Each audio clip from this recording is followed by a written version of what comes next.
பரோட்டா கூட சைட் டிஷ்ஷாக சாப்பிட்றதுக்கு ஹோட்டலில் கிடைக்கிற முட்டை மசாலா ரோஸ்ட் எப்படி செய்யலான்னு பார்க்கலாம். 4 to 5 பேருக்கு சாப்பிட்றதுக்காக 5 முட்டை வேக வச்சு எடுத்துருக்கு. 4 to 5 பெரிய வெங்காயம், 2 தக்காளி, 2-3 பச்சை மிளகாய் எடுத்து வச்சிருக்கு.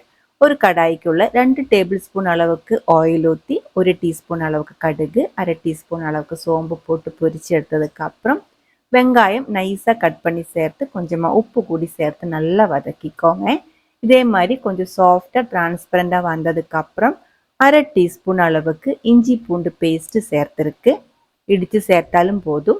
நல்லா வதக்கி அதோட பச்சை மணம் போனதுக்கப்புறம் 1/2 டீஸ்பூன் அளவுக்கு மஞ்சள்தூள், 2 டீஸ்பூன் ஃபுல்லாகவே காஷ்மீரி மிளகாத்தூள், 1 டீஸ்பூன் ஃபுல்லாகவே தனியா பவுடர், கொத்தமல்லி பவுடர் கூடி சேர்த்து மறுபடியும் வதக்கி அதுவும் கொஞ்சம் பச்சை மணம் போனதுக்கப்புறம் தக்காளி, பச்சை மிளகாய், கருவேப்பிலை அதுவும் சேர்த்து நல்லா வதக்கி கூடவே 1/2 கப் அளவுக்கு தண்ணி கூடி ஊற்றி மிக்ஸ் பண்ணதுக்கப்புறம் இப்படியே மூடி வச்சு வேணாலும் வேக வச்சுக்கலாம். ஆனால் இன்னும் கொஞ்சம் நல்ல ஒரு கன்சிஸ்டன்சி கிடைக்கிறதுக்காக நான் இது குக்கருக்குள்ளே மாற்றிருக்கு. கொஞ்சமாக தண்ணி கூடி ஊற்றி எடுத்து உங்களுக்கு கிரேவியோட கன்சிஸ்டன்சி எவ்வளோ வேணுமோ அதுக்கு தகுந்த மாதிரி தண்ணி ஊற்றிடலாம். லோ ஃப்ளேமில் 2 to 3 விசில் வர்ற வரைக்கும் வெயிட் பண்ணுங்க. அதுக்கப்புறம் இதில் இருக்கிற ஸ்டீம் ஃபுல்லாக போனதுக்கப்புறம் ஓப்பன் பண்ணிடலாம். நான் மறுபடியும் இது கடாய்க்குள்ளே ஊற்றுறேன். நீங்கள் எல்லாமே குக்கருக்குள்ளே செஞ்சு எடுத்துக்கலாம். கடாயில் ஊற்றணுன்ட்டு அவசியம் இல்லை.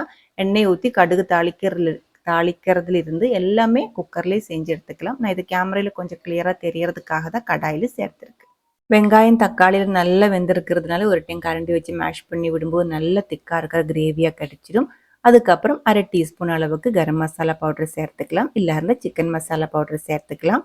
கூடவே கொஞ்சம் கொத்தமல்லி இலையும் கூட கட் பண்ணி சேர்த்து வேக வச்ச முட்டையும் சேர்த்து நல்லா மிக்ஸ் பண்ணி 5 நிமிஷம் லோ ஃப்ளேமில் மூடி வச்சுக்கோங்க. அதுக்கப்புறம் ஓப்பன் பண்ணி செக் பண்ணுங்கள். ரொம்ப டேஸ்டியாக இருக்கிற மசாலா முட்டை ரோஸ்ட் ரெடியாக இருக்குது. ஹோட்டலில் கிடைக்கிற மாதிரி கொஞ்சம் கிரேவியாக தான் ரெடி பண்ணி எடுத்துருக்கு. 2-3 டைப்பில் முட்டை ரோஸ்ட் செஞ்சு எடுத்துக்கலாம். வெங்காயம் இந்த அளவுக்கு வேக வேணாம் அப்படின்னா குக்கரில் போடாமல் கடாயில் மூடி வச்சு வேக வச்சு எடுத்துக்கலாம். பரோட்டா, சப்பாத்தி, ஆப்பம், இடியப்பம் இதுக்கெல்லாமே இந்த ஒரு முட்டை ரோஸ்ட் பர்ஃபெக்டாக மேட்ச் ஆகும்.